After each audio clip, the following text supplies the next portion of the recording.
This copyrighted telecast may not be reproduced, transmitted, or used in any form without the authorized written consent of NASCAR broadcast. NASCAR would like to thank all of our loyal fans for your continued support, and we hope you enjoyed today's broadcast.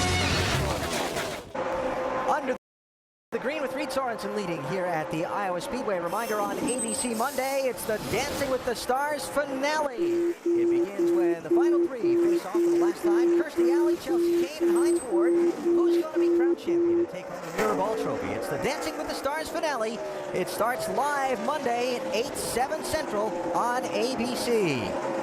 Trouble in turn 2. That is Ryan Truex. He blew the right front tire. Pretty hard lift. Truex was running 17th at the time, second caution of the race. We talked just a little while ago about how important this day was for them. And it started off so well. He ran really good the first run. Something in that second run his car didn't like, and he went back quite a bit. Now he's blown this tire and ruined his day. I got you. Check up the right side. Make sure make sure you got a broken rotor or something like that. You know what I mean? So.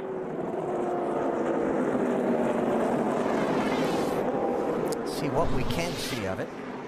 Yeah, so he's already hit the wall there, but you can tell by the angle that the tire was down when he went up there. Yeah, I happened to be looking at it right in the middle of the corner. You could see the car just take off to the right. You have to wonder if something wasn't amiss on that restart, because it came out fifth and just continued to slip backwards. So, yeah, don't know exactly what it could have been. Okay, so on the last round of pit stops, Drew Herring in the 20 had a little trouble. Elliott Sadler's crew. Remember when we showed the race off pit road, picked him up a bunch of spots. Just joining us, Sadler had a speeding penalty on the first pit stop back at lap 52. Went from trouble, caution flag. One spun around on the back straightaway. 44 car, that's Angela Cope. And the third yellow is out. Doesn't look like she's gotten any damage from hitting anything. She was 12 laps down. This caution brought out by a spin off of turn number 2, Angela Cope in the 44 car. Yeah, that's just getting up out of the groove a little bit. No grip up there whatsoever, but does a nice job not to hit anything.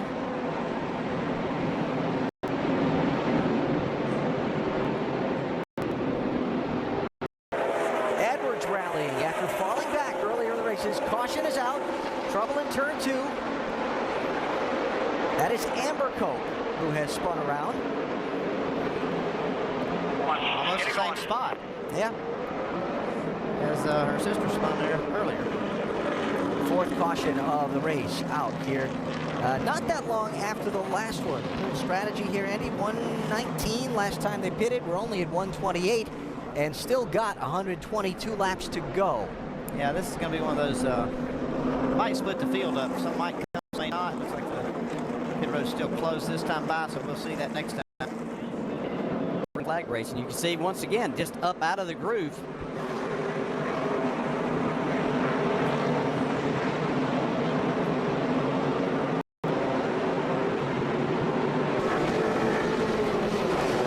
Back live at Iowa Speedway, and the caution flag is out. You see that Brian Scott has gotten the very worst end of an incident down in turn number 1 that was caused when the leaders came up on some slower cars in traffic and things stacked up. Yeah, these cars are a lot slower than the leaders. See Stenhouse gets into the back of the 11 as they stack it up.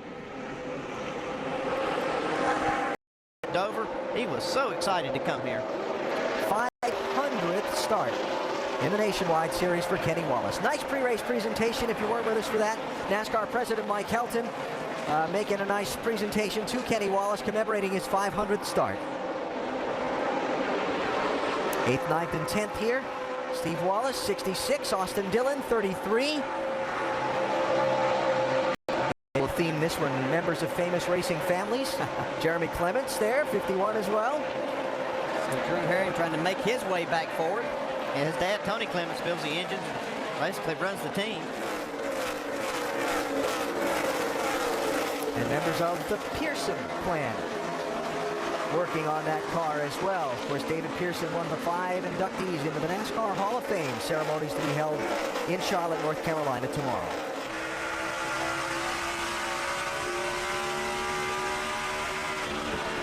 Not missing anything up front. Still a few car lengths between each of the top 3. Some of the action back in the pack we're looking at.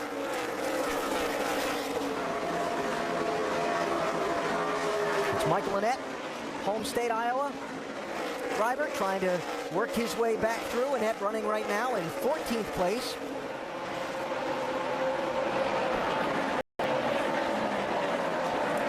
And behind him, side by side also. How about Scott Wimmer in that 70 car? Scott aboard that machine this week here in Iowa. Got some damage on the right front, you see, but lead lap. Doing a really good job. See Brad Keselowski now trying to get that second spot from Carl Edwards. So 8 laps to go, and this is exactly what Stenhouse wants to see in his mirror. Is these two guys trying to race each other. Overtaking the Brian Scott machine, who gives way to the faster cars. He wants to see it from a distance, though. They're still a little bit. 7 laps to go. Will it be a first-time Nationwide Series winner?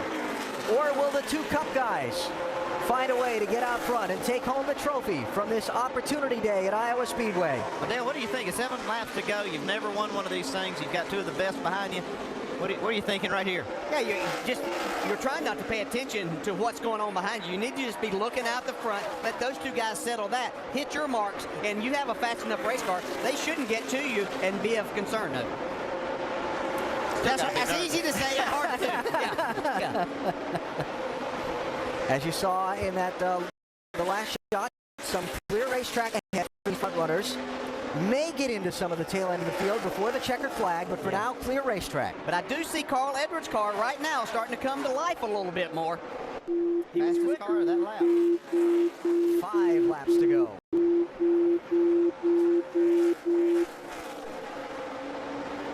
Carl Edwards made the effort to come all the way here to Iowa on Saturday. Spent 45 minutes behind the wheel of his car practicing before scrambling to the airport, flying back to Charlotte. Brad Keselowski had Sam Hornich Jr. do all the practice in his car. They've come through and established themselves as 2 of the 3 drivers racing for the win today. I'm not sure if it's those 2 cars or that 4-turn wall that's more of a hazard for Ricky Stenhouse. And I watch him every time come off of that corner.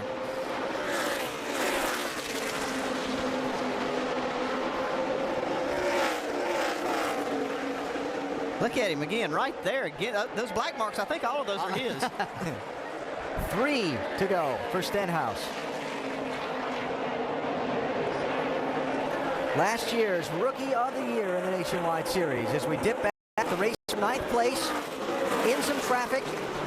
James Busher in the 30, Austin Dillon in the 33, all over him.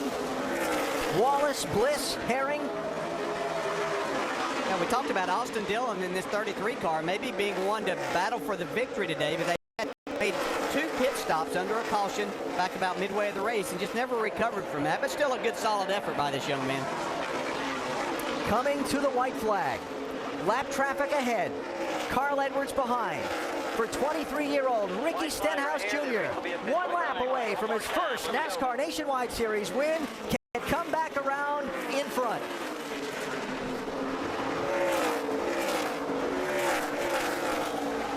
I think he's got him.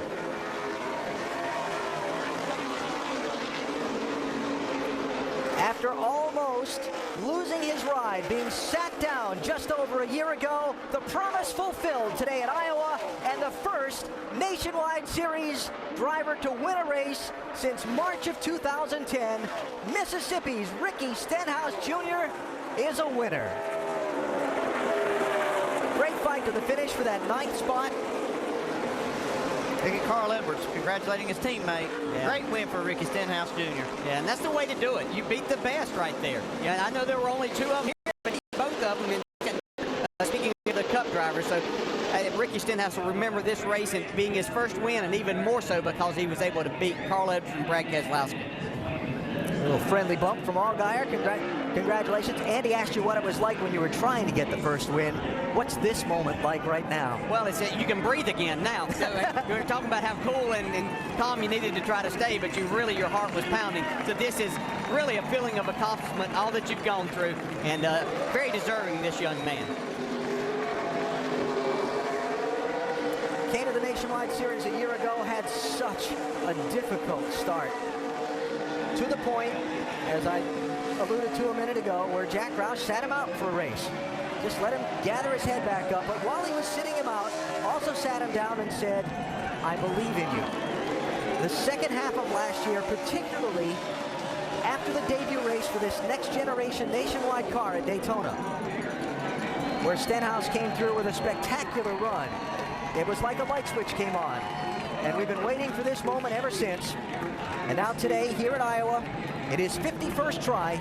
Ricky Stenhouse Jr. is going to go to victory lane for the first time in the Nationwide Series.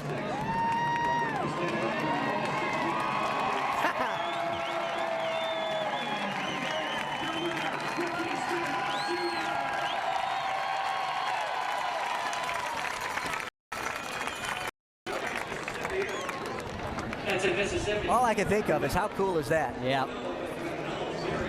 Jack Roush here today. Wonder what he's going to tell his young driver in victory lane.